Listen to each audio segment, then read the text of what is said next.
everyone, welcome to my channel. Thank you so much for visiting. I wish for your good health and well-being. So आज की video मैंने सोचा कि मैं एक स्टोरी टेलिंग टाइप रखूं, जिसमें मैं आपके साथ शेयर करूंगी कि कैसे एक ज़ीरो से मैं उठ के मैंने अपनी फिजिक्स इम्प्रूव की और एट द एंड मेरे नीट में स्कोर था 156। वो मैंने कैसे टैकल किया, मैंने क्या कुछ किया, तो मैं वो आपको स्टोरी फॉर्म में बताऊंगी। टू ऑल दोस्त जिन्हें फिजिक्स बिल्कुल पसंद नहीं है, उनको बिल्कुल भी नहीं समझ आती है फिजिक्स, क्वेश्चन भी करते हैं तो तुक्के मार के करते हैं, तब जाके उनके नंबर आते हैं जिससे उनको सेटिस्फेक्शन बिल्कुल नहीं मिलता है।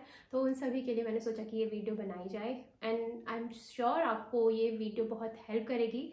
तो लास्ट तक इस वीडियो को ज़रूर देखना, चाहे आप 2x में देखो क्योंकि ये थोड़ी बड़ी वीडियो होने वाली है, क्योंकि मैं इस पर आपको पूरी स्टोरी बताऊंगी। तो प्लीज़ 2x पे देखना, लेकिन लास्ट तक ज़रूर देखना और एट द एंड आपको कुछ ना कुछ इस वीडियो से पक्का गेन होगा, जिससे आपकी लाइफ में पक्का इंप्रूवमेंट आएगी, इसकी मैं गारंटी देती हूँ। सो सबसे पहले मैं आपको अपना बैकग्राउंड बता देती हूँ। तो 10th तक ऐसा था ना कि मैंने एक गवर्नमेंट स्कूल से पढ़ाई की थी जो कि था Hindi medium. As you all know कि 9th-10th में ऐसा होता है कि हमारी साइंस होती है जिसमें फिजिक्स का थोड़ा बहुत पार्ट होता है जो कि हम कर जाते हैं रट्टा मार के, मोस्टली रट्टा मार के ही कर रहे होते हैं, क्योंकि मैंने तो रट्टा मार के की थी। और जितने भी बच्चे हैं जिन्होंने सिर्फ नीट निकालने के लिए या डॉक्टर बनने के लिए 11th-12th में फिजिक्स ली होती है, वो यही कर रहे होते हैं। तो मेरा भी कुछ ऐसा ही हाल था कि मैं कर जाती थी बस साइंस में कि कुछ तो मतलब रट्टा मार लो, कुछ देख लो और लिख के आ जाओ पेपर में कि मार्क्स आ जाए। तो 10th तक मेरा यही सब था। फिर 11th-12th में ऐसा हुआ कि मैं अपने पापा के साथ चले गई थी हिमाचल, और वहाँ ऐसा था कि पापा ने कहा कि अब तुझे सीबीएसई बोर्ड में शिफ्ट कर देते हैं, क्योंकि यहाँ ऐसे गवर्नमेंट स्कूल है नहीं और हिंदी मीडियम अब तुझे अगर 11th-12th इधर लाए हैं 11th-12th कराने के लिए तो एक अच्छे स्कूल में ही पढ़ाते हैं। तो मैंने भी सोचा कि चलो कर लेते हैं, इतना तो पढ़ा ही है। ऐसा नहीं था कि मैं बहुत ही टॉपर वाली बच्ची होंगी या बहुत ही मीडियोकर, मतलब बहुत ही ज़्यादा जिसको कुछ आता ही ना हो, ऐसी बच्ची थी। मीडियोकर बच्ची थी, कर लेती थी, मतलब जो भी करना होता था कर लेती थी उसको। अगर मुझे कुछ काम दिया गया है तो उसको कर लूँगी, लग के हो जाता था। तो 11th-12th में पापा ने बोला कि चलो बेटा अब सीबीएसई बोर्ड दिलवा देते हैं तुम्हें, क्योंकि हिमाचल बोर्ड नहीं करवाते, अब उधर से तो उत्तराखंड बोर्ड से आया हुआ, तो यहाँ आपको सीबीएसई बोर्ड में डाल देते हैं। तो मैंने एक सीबीएसई स्कूल में, वहाँ जिसका सीबीएसई बोर्ड था उसमें एडमिशन ले लिया। 11th में जब मैं गई तो एक तो लैंग्वेज, यू ऑल नो कि हिंदी मीडियम से मोस्ट ऑफ दी पीपल जो मुझे देख रहे होंगे जो हिंदी मीडियम में पढ़ रहे होंगे वो मुझसे एग्री करेंगे, it's very difficult for us कि जो हिंदी मीडियम से हो वो इंग्लिश मीडियम में जाए और उसको सब कुछ समझ आए। ऐसा हो ही नहीं सकता। मोस्ट ऑफ द टाइम जब मैं पहले 2-3 मंथ गए हैं मेरे उस स्कूल में, मतलब वो बहुत ही ज़्यादा ट्रॉमेटाइजिंग ही बोलूँगी, क्योंकि मुझे कोई कुछ कर नहीं रहा था वहाँ, मुझे कोई कुछ बोल नहीं रहा था, ऐसा मुझे कोई टॉर्चर नहीं कर रहा था, बट मैं खुद को टॉर्चर कर रही थी। क्योंकि ऐसा तो नहीं था कि मैं बहुत ही ना पढ़ने वाले बच्चों में हूँ, मैं पढ़ती थी, मैं कर लेती थी 10th तक, बहुत जितना मुझसे हो पाता था मैं कर लेती थी। लेकिन जब मैं 11th में गई तो मुझे ऐसा लग रहा था कि मुझे तो कुछ आ ही नहीं रहा, यहाँ सारे बच्चे सब कुछ कर रहे हैं, टीचर आगे से क्वेश्चन पूछता है, बच्चे आंसर करते हैं, इंग्लिश में आंसर करते हैं, मैं तो हिंदी मीडियम से हूँ, मुझे तो कुछ आता ही नहीं है। मोस्ट ऑफ द जो इंग्लिश टीचर थी वहाँ की, वो थोड़ा बहुत कभी कभी कुछ ना कुछ कह देती थी, वो कहना बनता भी, अगर बच्चा सही से परफॉर्म ना करे तो वो कहेगा। बट कुछ टीचर ऐसे थे जो मतलब मेरे लिए एक ब्लेसिंग बन के आए उस स्कूल में। तो उसमें से थे एक फिजिक्स टीचर। अचानक से जब मैं गई तो वहाँ एक फिजिक्स टीचर चेंज हुए जिन्होंने मतलब फिजिक्स पढ़ाना स्टार्ट किया। उससे पहले जो टीचर थे उनका तो मुझे बिल्कुल भी कुछ समझ नहीं आता था, मुझे समझ नहीं आता था वो क्या कह रहे हैं। मतलब मेरे 3 से 4 महीने इसी जब में गए हैं और लिटरली लोग कहते हैं ना कि डिप्रेशन, वो मैंने फेस किया है, क्योंकि मेरे को ना क्योंकि अब मैं मेडिकल कॉलेज में हूँ तो मैं सुनती हूँ कि डिप्रेशन के सिम्टम्स क्या क्या होते हैं। तो अब मेरे को याद आता है कि वो सब कुछ मैंने देखा था, तो मुझे लगता है कि वो सिम्टम्स थे मेरे। उस टाइम पे उन सर ने मुझे बहुत ज़्यादा मोटिवेट किया कि बेटा तुम कर लोगे। और कभी कभी मैं थोड़ा सा भी कुछ अच्छा कर देती थी ना स्कूल में, तो वो मुझे ऐसे मोटिवेट करते थे, देख बेटा तूने ये कर लिया, ये तो इंग्लिश मीडियम में पढ़ के भी ये नहीं कर पा रहे हैं।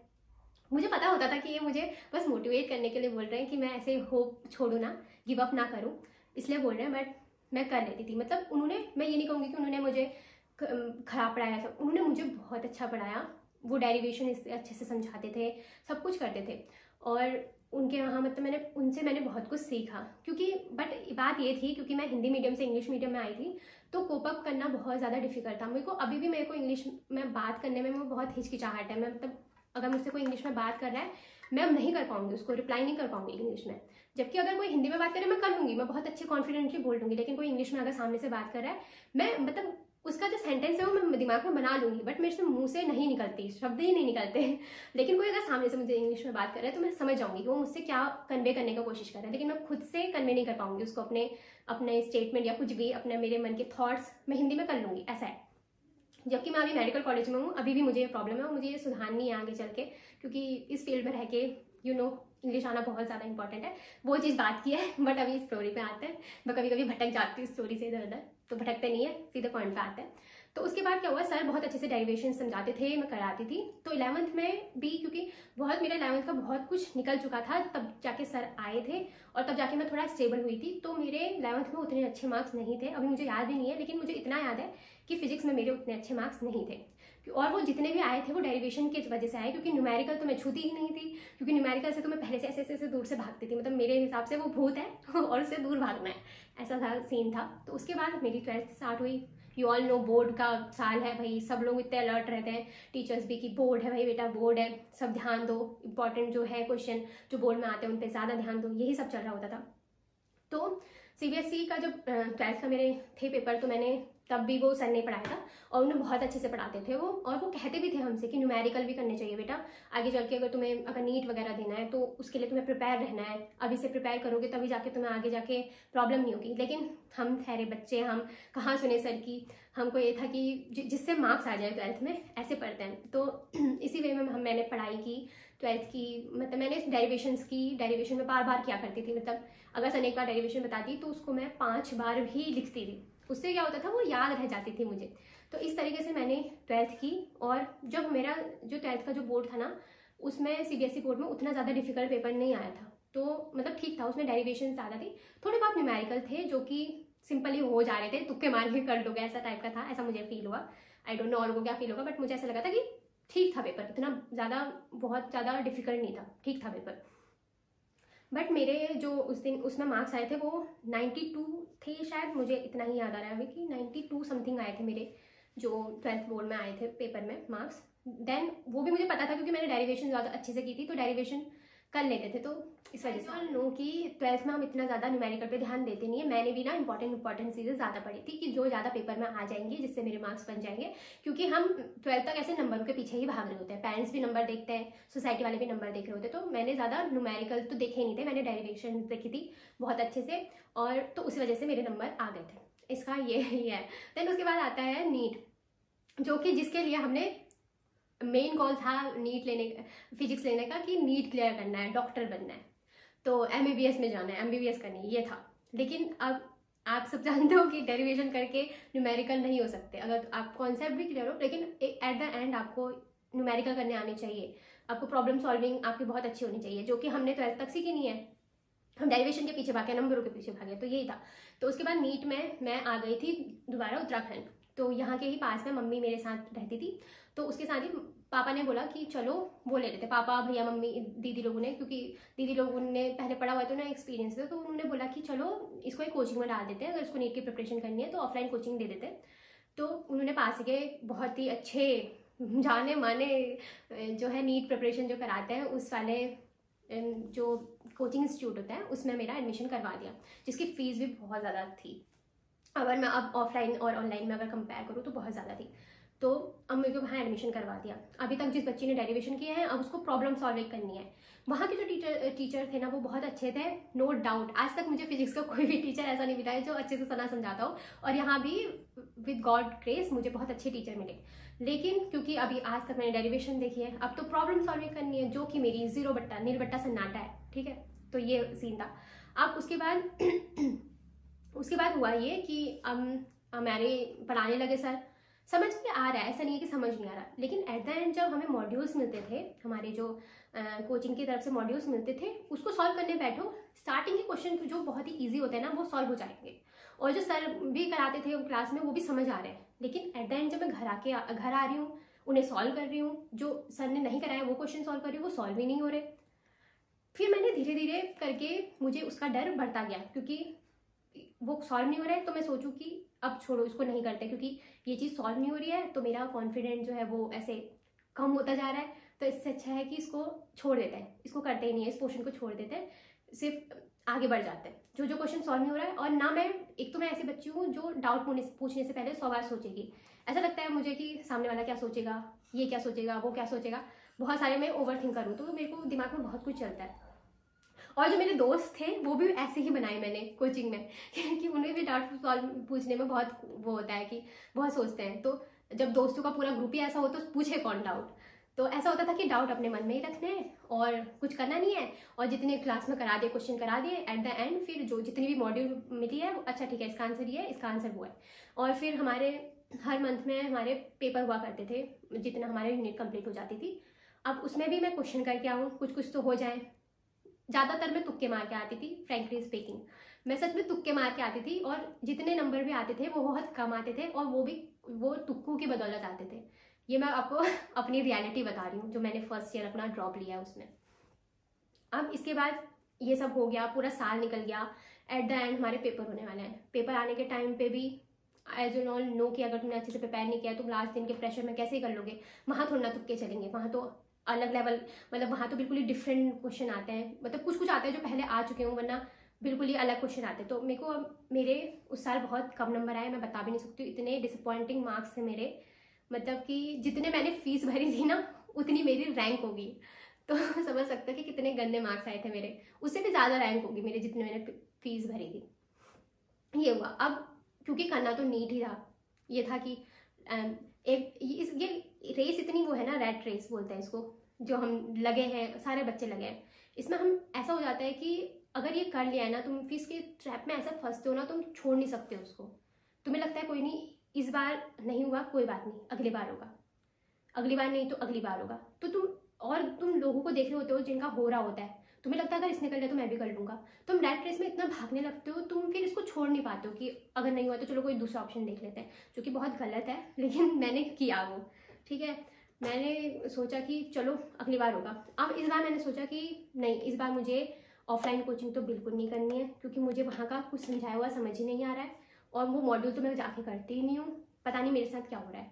अब उस साल शायद ना कोविड आ गया था, शायद क्या आ ही गया था। तो अब मैंने सोचा कि ऑफलाइन कोचिंग तो जाऊंगी नहीं, तो सेल्फ स्टडी कर लेती हूँ। तो मतलब फिर गॉड्स ग्रेस बोलेंगे और ब्लेसिंग होगी किसी की मेरे ऊपर। मेरे को अलग सर की वीडियो दिखी, जो कि वो ब्लैक बोर्ड में पढ़ाते थे ना, आपको याद होगा अगर आप उनके पहले, अभी तो वो पढ़ाते भी नहीं है, अभी तो उन्होंने छोड़ दिया पढ़ाना भी, बट पहले वो ब्लैक मतलब वाइट बोर्ड होता था, हाथ में उनके ग्लव्स होते थे, वो उसी से मिटाते थे, एक उन्होंने पेन पकड़ा होता था जिससे वो लिखते थे। तो वही वीडियोस देखी मैंने, और उनको मैंने जीरो से स्टार्ट किया था कि चलो अब मैंने जो कर लिया अभी तक कर लिया, अब सेल्फ स्टडी करेंगे, अच्छे से पढ़ेंगे, जैसे जैसे सर बताएंगे वैसा वैसा करेंगे। तो मैंने वो करना स्टार्ट किया। अब वो मैंने करना स्टार्ट किया, सर की मैं वीडियो लगाती थी, उसमें जो जो क्वेश्चन वो कराते थे वो करती थी। अब क्योंकि अब मेरे पास मॉड्यूल्स भी नहीं है, ठीक है, इसके बाद ऐसा हो गया, मतलब कॉन्सेप्ट मेरे क्लियर हो रहे हैं, मैं जीरो से पढ़ रही हूँ, क्योंकि आज तक मैंने ऐसा पढ़ा ही नहीं है। आज तक मैंने कॉन्सेप्ट पे ध्यान ही नहीं दिया, मैंने प्रॉब्लम सॉल्विंग पे ध्यान ही नहीं दिया। अभी तक मैं बस क्वेश्चन करना है, अगर ये क्वेश्चन दिया तो उसको करना है, ऐसे वाला सीन था। लेकिन अब मैंने सोचा है कि नहीं, अब मैं जीरो से स्टार्ट करती हूँ, कॉन्सेप्ट समझती हूँ, उसके बाद कैसे सॉल्व करना है वो देखती हूँ, ऐसे ऐसे करके मैंने किया। लेकिन अभी भी मेरा ये था कि कॉन्सेप्ट मेरे क्लियर हो रहे हैं, लेकिन मैं क्वेश्चन सॉल्व जितने सर करा रहे हैं उतने कर रही हूँ, और प्रीवियस ईयर कर रही हूँ कुछ जितने मुझसे हो पा रहे हैं, वरना छोड़ दे रही हूँ। ऐसे ऐसे करके मैंने केमिस्ट्री बायोलॉजी तो साथ साथ में कर रही हूँ, मैं फिजिक्स ऐसे कर रही हूँ, केमिस्ट्री फिजिक्स का मैं केमिस्ट्री और बायोलॉजी की बात मैं बाद में करूँगी, लेकिन अभी फिजिक्स की बात करते हैं। तो फिजिक्स में ऐसा कर रही हूँ, कॉन्सेप्ट क्लियर हो रहे हैं, बट कॉन्सेप्ट भी हो ही रहे हैं मतलब, लेकिन प्रॉब्लम सॉल्विंग पे अभी भी ध्यान नहीं दे रही हूँ, क्योंकि वो तो हमारे लिए भूत जैसा होता है ना, मतलब हमने वो डरावनी चीज़ है हमारे लिए कुछ problem solving as a NEET aspirant. तो मैं उसी बच्चे में थी, तो वो तो कर ही नहीं रही हूँ, प्रॉब्लम सॉल्विंग तो कर ही नहीं रही हूँ। ये सब हो गया। अब मैं पूरा साल गुजरता जा रहा है, मैं चैप्टर पे चैप्टर कंप्लीट करे जा रही हूँ, सेल्फ स्टडी कर रही हूँ, टाइम भी दे रही हूँ, ऐसा नहीं है कि टाइम नहीं दे रही हूँ, बहुत ही डेडिकेटेड होकर पढ़ रही हूँ। लेकिन एट द एंड ये बात है कि लास्ट में जो मेरी कमी थी उस साल, जो मैंने सेल्फ स्टडी की थी, एक तो मैंने रिविजन नहीं किया था, सेकेंडली मैंने क्वेश्चन अच्छे से सॉल्व नहीं किए थे, ना कि प्रीवियस ईयर क्वेश्चन सॉल्व किए थे अच्छे से, ना ही जो सर कराते थे उनको भी मैं कुछ लगा लेती थी दोबारा, ये कुछ नहीं लगाती थी, और कुछ एक्स्ट्रा क्वेश्चन तो मैं करती थी नहीं थी, एनसीईआरटी के क्वेश्चन मैं करती ही नहीं थी, मतलब बहुत सारी गलतियां हुई हैं ये सब मेरे से। तो ये सब हो गया। लास्ट में जब पेपर हुआ, कॉन्फिडेंट था कि कर लूँगी, लेकिन एक दिमाग में ये ज़रूर था मेरे कि यार तूने इस बार भी क्वेश्चन नहीं लगाया, इस बार भी तेरा रिविजन अच्छे से नहीं हुआ है, तूने पढ़ा सब है, लेकिन तुझे एट द एंड तू कर पाएगी, मतलब ये डाउट था। और ये इसी डाउट के साथ मैं पेपर देने चली गई। और उस साल भी मेरा स्कोर पहले से इम्प्रूव था, लेकिन वो भी डिसअपॉइंटेड ही था, वो भी अच्छा नहीं था। अब फिर से यही बात आ गई कि मतलब होता है अपने ऊपर सेल्फ डाउट आने लग जाता है। दूसरे ड्रॉप के बाद तो इतना सेल्फ डाउट आने लग जाता है कि लगता है कि हम इसके लिए बने भी हैं या नहीं बने हैं, ये होगा भी हमसे या नहीं होगा। तो वही सेल्फ डाउट मुझे आ रहा था, मैं रोया भी करती थी। मतलब मैं वो कंडीशन नहीं बता सकती हूँ, इतनी बुरी कंडीशन है वो, जो अभी आप लोग जितने मेरे को देख रहे हो जो ड्रॉप ईयर में होंगे वो समझ सकते हैं मेरी बात कि क्या हालत रही होगी मेरी। भूख नहीं लगती है, प्यास नहीं लगती है, सोने के लिए भी आपको मतलब सोने जाते हो आपको 2-3 घंटे लग जाते हैं सोने में। और कभी कभी ऐसा होता है कि आप सोने की कोशिश कर रहे हो और सुबह हो चुकी है और आप सो ही नहीं पाए हो। मतलब ऐसा सब हो रहा था मेरे साथ। मेरे घर वालों ने पूछा कि पूजा आप क्या करना है, उन्होंने ये नहीं बोला कि तुझे करना ही करना है, उन्होंने बोला तुझे जो सही लगता है, तू अपनी हेल्थ पे इफेक्ट मत आने दे, तुझे अगर कुछ और करना है तो वो कर, जरूरी नहीं है तुझे नीट ही करना है। बट मेरा था कि यार नीट ही करना है, मैं और क्या करूँ, मेरे पे ऑप्शन ही नहीं था, मैंने दिया ही नहीं था खुद को ऑप्शन। हाँ था कि बीएससी में मैंने एडमिशन लिया हुआ था, लेकिन बीएससी के लिए मैं पढ़ती तक नहीं थी, बस ऐसे मुंह उठा के पेपर दे के आ जाती थी। क्योंकि फर्स्ट ईयर में ऐसा होता था कि नीट के जितने जैसे क्वेश्चन होते हैं, जो 11th-12th का जितना भी सिलेबस होता है वैसे ही क्वेश्चन आ रहे होते हैं, तो वही मैं कर रही होती थी। मैडम ने बोला कि तुझे जो करना है कर, तेरी मर्जी जो होगी, तेरे को कोई प्रेशर नहीं है।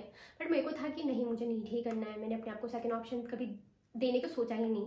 किया बीएससी भी मैंने, बट उस पर कभी ध्यान ही नहीं दिया कि बीएससी बस नाम के लिए कि ठीक है ड्रॉप ईयर में हो, कुछ ना कुछ तो कर रहे हो, मतलब रिलेटिव्स को बताने के लिए कि हाँ साथ में बीएससी कर रही है पूजा। और लास्ट ईयर में फिर मैंने सोचा कि नहीं मुझे ये करना है, तो मैंने सोचा सेल्फ स्टडी करना है। लेकिन मेरे भाई ने बोला कि नहीं सेल्फ स्टडी मत कर, तू इस बार तू कोई कोचिंग ले ले। मैंने कहा ऑफलाइन तो मैं जाऊंगी नहीं, तो उसने बोला देख ऑनलाइन ले ले। तो फिर मेरे दिमाग हाल आया कि सर ने भी तो एक पीडब्ल्यू मतलब अलग सर ने भी तो पीडब्ल्यू का एक मतलब नए उन्होंने उसी टाइम पे खोला हुआ था, बैच लॉन्च किए थे। तो मैंने सोचा क्यों ना पीडब्ल्यू से ही मैं पढ़ लूँ। तो मैंने उसका न्यू बैच जो उस टाइम पे खुला था जो बैकलॉग के साथ था, वो उस समय ले लिया।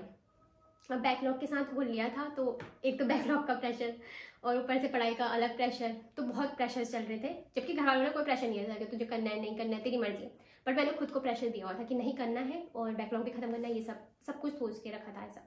अब उसके साथ मैंने अपना स्टार्ट की पढ़ाई करना स्टार्ट किया, बट बहुत गंदी हालत थी मेरी, मेंटली मैं बहुत ज़्यादा डिस्टर्ब थी। बट मैंने ऐसा किया कि मैंने मेडिटेशन करना स्टार्ट किया उस टाइम पे, जिसने मुझे बहुत ज़्यादा हेल्प की। मतलब मैं आपने दिन का आधा घंटा 1 घंटा देती थी खुद को, जिसमें मैं एक्सरसाइज करूँ मेडिटेशन करूँ, जिससे मुझे मेंटली बहुत हेल्प मिली। ये तो कि मेंटली हेल्थ के बारे में बात। अब बात थी कि पढ़ाई करनी है, तो अभी भी मैंने क्या किया पता है, मैंने ये नहीं किया कि मुझे पहले से आता है, मैंने सर से पढ़ रखा है तो मैं ये छोड़ दो सीधे क्वेश्चन लगाने लग जाऊँ, नहीं। मैंने ऐसा किया कि मैंने जीरो से स्टार्ट किया। सर कहते हैं ना कि कभी भी कुछ गलत हो, अलग सर की बातें आपने सुनी होंगी कि सेट t=0। तो मैंने भी क्या किया कि मैंने भी अपना टाइम t=0 करके स्टार्ट किया, और मैंने जीरो से, जहाँ से मैथमेटिकल प्रॉब्लम आती है ना, वो फर्स्ट चैप्टर होता है फिजिक्स का, मैथमेटिकल टूल्स करके आता है कोई चैप्टर, जहाँ तक मैं सही हूँ, वहाँ से स्टार्ट किया था, जीरो से स्टार्ट किया। और सर की उस साल की नहीं, उसके पिछले साल की वीडियोस लगाना स्टार्ट किया, ठीक है। वो मेरे बैच के साथ फ्री में मिली थी, और उस साल सर पढ़ा नहीं रहे थे, लेकिन वो मेरे बैच के साथ फ्री में मिली थी, तो उसके साथ क्योंकि मैंने पहले से अलग सर से पढ़ा था, तो मैंने वही वीडियो लगाई और उसी के साथ स्टार्ट कर दिया। 0 से लेवल से स्टार्ट किया, और उस साल मैंने जो पिछले साल जो गलतियाँ गई थी वो मैंने रिपीट नहीं की। मैंने 0 से स्टार्ट किया, मैंने मैथमेटिकल टूल्स वाले जो वीडियोस थे वो सारी देखी। उसके बाद जो सर क्वेश्चन कराते थे वो सारे उसी नोटबुक में लिखे, जिस नोटबुक में मैं अपने नोट्स बना रही होती थी, उसी में लिखे। उसके साथ ही जो सर प्रीवियस ईयर क्वेश्चन बोलते थे वो कराते थे, वो कर लेती थी। लेकिन जो 30 ईयर या ना 30 नहीं सॉरी 15 to 20 ईयर्स के जितने भी पुराने क्वेश्चन होते थे ना, वो भी लगाती थी साथ में। उसके साथ ही मैं एनसीईआरटी भी करती थी, और जो डीपीपीस आती थी वो भी करती थी। मतलब मैंने जिस दिन, जैसे आज का लेक्चर हो गया है, उसके साथ जो डीपीपी आई हैं वो सारी की सारी सॉल्व की हैं। उसके साथ ही जब पूरा पेपर खत्म हो गया है, मतलब पूरा का पूरा चैप्टर खत्म हो गया सॉरी, तो उसके साथ जो क्वेश्चन जो भी प्रीवियस ईयर क्वेश्चन है वो सारे किए हैं। उसके बाद एनसीईआरटी के क्वेश्चन लगाए, और जब मेरे को रिवाइज, फिर उसके बाद ऐसा नहीं है कि वो चैप्टर मैंने छोड़ दिया है, अब कुछ दिन बीत गए हैं तो मुझे फिर से वो चैप्टर रिवाइज करना है। तो जो भी क्वेश्चन सर ने क्लास में कराए थे मैं उनको करूंगी एक बार के रिवीजन में, अगली बार के रिवीजन में उसी चैप्टर के प्रीवियस ईयर क्वेश्चन करूंगी, अगली बार के रिवीजन में उसी चैप्टर की जो डीपीपीस है वो करूंगी। मतलब ऐसे करके मैंने रिवीजन भी किया है, ऐसे मैंने छोड़ नहीं दिया, क्योंकि मैंने पहले वाली जो गलतियाँ थी ना उनसे सीखा कि क्या क्या करना चाहिए। आई नो बहुत टाइम कंज्यूमिंग होता है, बट मैंने सोचा था कि अब मैंने टाइम दिया है ये 1 साल, तो इसको लग के करना है, तो मैंने ये सब किया। उसके अलावा मैंने एक्स्ट्रा कुछ नहीं लगाया, ना कोई अलग से मॉड्यूल्स खरीदी, ना कोई अलग से बुक्स खरीदी। बच्चे बहुत कुछ करते हैं, जैसे कि कौन कौन सी बुक्स होते हैं तो मुझे नाम भी याद नहीं आ रहे। DC पांडे होती है, और भी होती है जो ज़्यादातर जेई के बच्चे लगाते हैं, बट नीट के बच्चे भी लगाने लग जाते हैं, वो मुझे नाम नहीं आ रहा है। ऐसे कुछ तो SC वर्मा, हाँ SC वर्मा थी, SC वर्मा में लगाने लग गए। तो जो मैंने नहीं लगाई इस बार मैंने कहा कि मेरे जो भी मैंने बैच लिया उससे उस पर फोकस रहूँगी और उसी को करूँगी। ऐसे ऐसे करके मैंने किया। और हाँ, पिछले साल मैंने क्या किया था कि मैं बहुत कम मैंने जो फुल सिलेबस या यूनिट वाइज जो सिलेबस होता था उसके वो लगाए थे, जो पेपर होते थे वो लगाए थे, जो भी पेपर आते थे। लेकिन इस बार मैंने सब कुछ किया, मतलब मैंने वो भी लगाया, एनालाइज किया कि क्यों गलतियाँ हो रही हैं, अगर गलतियाँ हो रही है तो कहाँ पर गलती हो रही है, और क्यों गलती वो हो रही है कि उसको मैं कैसे सुधारूँ। ऐसे ऐसे सब कुछ देखा, पूरा साल मैंने किया, 0 से स्टार्ट करके धीरे धीरे करके स्टेप बढ़ाए, और एक लेवल पर आई कि अब मैं कर सकती हूँ। एट द एंड मैंने देखा कि पिछले बार जितना मेरे पे कॉन्फिडेंस था उससे थोड़ा ज़्यादा था, लेकिन डाउट अभी भी था कि होगा नहीं होगा। बताऊँ, कोई भी नहीं कह सकता, जो बंदा बहुत अच्छे से भी पढ़ा ना वो भी ये नहीं कह सकता कि हमारा एट द एंड हो ही जाएगा। लास्ट के दिन भी ना हमारा कोई बहुत अच्छा पढ़ के भी नहीं कर पाता है, क्योंकि ऐसा होता है ना, जो लास्ट डे होता है वो एक ही दिन होता है, वो 3 घंटे होता है। हमारे बारे में 3 घंटे 20 मिनट थे, और आजकल तो 3 घंटे 20 मिनट ही हो गए। लेकिन हाँ, वो लास्ट के 3 घंटे 20 मिनट ही होते हैं जो आप डिसाइड करते हैं कि आप मेडिकल कॉलेज के इस तरफ हो या मेडिकल कॉलेज की लाइन के इस तरफ हो। फिर चाहे वो 1 नंबर से हो, 2 नंबर से हो, वो भी इस साइड ही रह जाता है। और उस दिन का जो तुम्हारा होता है ना, कहते हैं डेस्टिनी होती है, कोई कहता है तुम्हारा लक होता है, ये सब होता है। मतलब उस 3 घंटे 20 मिनट में तुम्हारा लक भी तुम्हारे साथ होना चाहिए। फिर तुम कितने ही अच्छा पढ़े हो या कितने ही तुमने थोड़ा बहुत पढ़ा है, जब तक तुम्हारा लक, तुम्हारी मेहनत, बड़ों की ब्लेसिंग सब कुछ तुम्हारे साथ नहीं होगा ना, वो 3 घंटे 20 मिनट अच्छे से नहीं जा सकते। अगर तुमने डेडिकेटेड होकर पढ़ा है और सब कुछ तुम्हारा, मतलब यूनिवर्स तुम्हारे साथ है, सारी एनर्जीज तुम्हारे साथ है, तो वो 3 घंटे 20 मिनट तुम्हारे होते हैं। तो मैंने लास्ट डे बहुत सारी दिमाग में प्रेशर लेके ये वो, लेकिन जब मैं एग्जाम हॉल के अंदर गई तो मैंने अपने माइंड को शांत कर लिया कि अब जो भी होगा होगा, देखा जाएगा। मैंने जो किया है मैं करके आती हूँ। अंदर जाके मैं गई, उस दिन मैंने ना किसी को देखा, ना किसी की बात सुनी, आगे पीछे वाले क्या कर रहे हैं वो नहीं देखा। मैंने सिर्फ अपने पर फोकस रखा। मैंने देखा कि मैं क्या कर रही हूँ, मैंने जो किया वो करती हूँ, और मैं लगाने बैठी। और उस दिन भी बहुत कुछ हुआ एग्जाम हॉल के अंदर। मेरी पेन पहले चलना बंद हो गई, मतलब 10-15 मिनट मेरे वेस्ट हुए थे उस दिन की भी अलग कहानी है, वो कभी और सुनाऊंगी आपको। बट हाँ, 10-15 मिनट मेरे वेस्ट हुए थे। उसके बाद भी टाइम से पहले मेरा, आज तक मेरा ऐसा नहीं हुआ था कि मेरे को ना टाइम की बहुत दिक्कत होती थी जब मैं पेपर देती थी, लेकिन उस दिन मेरा टाइम भी बिल्कुल करेक्ट टाइम पे, और थोड़ा टाइम बचा भी मेरा, जिसमें मैं देख सकूँ, एनालाइज कर सकूँ कि कहाँ कोई कुछ छूट तो नहीं रही है, वो सब कुछ हुआ। और जब मैं एग्जाम हॉल से बाहर निकली, एक कॉन्फिडेंस के साथ निकली कि हाँ कर लिया मैंने। मतलब पहले और इसमें ये अंतर था कि मुझे ऐसा लग रहा था कि हाँ इस बार कुछ तो मैं करके आई हूँ, कहीं तो कुछ हो सकता है मेरा। वो पहली वाली एनर्जी नहीं थी। ये मैं पता नहीं मैंने फील करी या आई डोंट नो, बट मैंने फील करी कि मुझे ऐसा था। मैं बहुत शांत थी इस बार। मैं जब एग्जाम हॉल से बाहर भी निकली मैं बहुत शांत थी। घर वाले भी सोच रहे थे पता नहीं इसको क्या हुआ है, ये तो बहुत अलग सी दिख रही है। तो ऐसा था। और जब एट द एंड मैंने जिस दिन अपना नीट का रिजल्ट आया तो उस दिन मेरे मार्क्स बनते थे 156 फिजिक्स में, जो कि इतने गंदे मार्क्स थे एक टाइम पे कि मुझे बताने में भी शर्म आती थी। मुझे था कि मैंने क्या किया इतने पैसे वेस्ट करके, और सेल्फ स्टडी करके भी मेरे मार्क्स नहीं आए थे। और उस बच्ची ने जो 0 से, जो गवर्नमेंट स्कूल में पढ़ी थी, हिंदी मीडियम से थी, जिसको इंग्लिश से इतना डर लगता था, जिसको फिजिक्स से इतना डर लगता था, जिसको अभी भी इंग्लिश बोलने में डर लगता था, उस टाइम पे भी इंग्लिश में किसी से बात करने में डर लगता था, जिसको फिजिक्स के नाम से ही डर लगता था, न्यूमेरिकल के नाम से ही डर लगता था, उसने 156 मार्क्स लेके आई है लास्ट में। वो दिन था मेरे लिए बहुत ही ज़्यादा सेटिस्फाइंग कि चलो कर लिया मैंने। और आप मेरी स्टोरी सुन रहे होगे, ये मैं इसलिए सुना रही हूँ आप लोगों को क्योंकि मेरे साथ जैसे बहुत सारे बच्चे होंगे इसमें जो मतलब अभी भी डरते होंगे। लेकिन देखो मैंने भी किया, मैं भी एक बच्ची थी जिसने डेरिवेशन करती थी, प्रॉब्लम सॉल्विंग में बिल्कुल ध्यान नहीं देती थी, लेकिन एट द एंड मैंने कर लिया। तो आप लोग भी कर सकते हो। एक 0 नंबर लाने वाली फिजिक्स में बच्ची एक 156 मार्क्स ला रही है 180 में से, तो मैंने कर लिया 0 से लेके 156 तक का सफ़र, तो आप लोग क्यों नहीं कर सकते हो?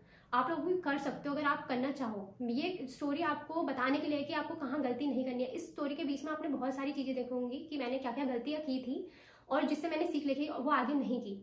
तो मैं यही चाहूँगी कि आप लोग भी इससे सीखो मेरी स्टोरी से और अपनी लाइफ में इम्प्लीमेंट करो। और ये वीडियो अगर लास्ट में तक आप देख रहे हो तो आप अपनी लाइफ में इम्प्लीमेंट करो जो मैं बता रही हूँ आपको। जो मैंने गलतियाँ की उनसे सीखो, उन गलतियों को मत करो अगर अभी आप कर रहे हो वो गलतियाँ अपनी प्रिपरेशन के दौरान। तो बस इसीलिए थी ये वीडियो, बस यही थी मेरी स्टोरी, फिजिक्स 0 से लेके 156 तक का सफ़र। और इस पे ना मैं फिजिक्स का एक रोड मैप करके एक अलग वीडियो ज़रूर बनाऊंगी आप लोगों के लिए, जिससे हर बच्चे को बहुत हेल्प हो। अगर आपको चाहिए वो वीडियो तो आप मुझे कमेंट सेक्शन में ज़रूर बताना। और तो इस वीडियो को यहीं पर रैप अप करते हैं, बहुत बड़ी वीडियो हो गई है, आई होप आपको अच्छी लगी होगी। सो इस वीडियो को यहीं पर रैप अप करते हैं। अगर आपने लास्ट तक वीडियो देखी है तो थैंक यू सो मच, और लाइक और कमेंट करना मत भूलना। Thank you so much for watching. तो जल्दी मिलता है एक नई वीडियो के साथ। Till then bye.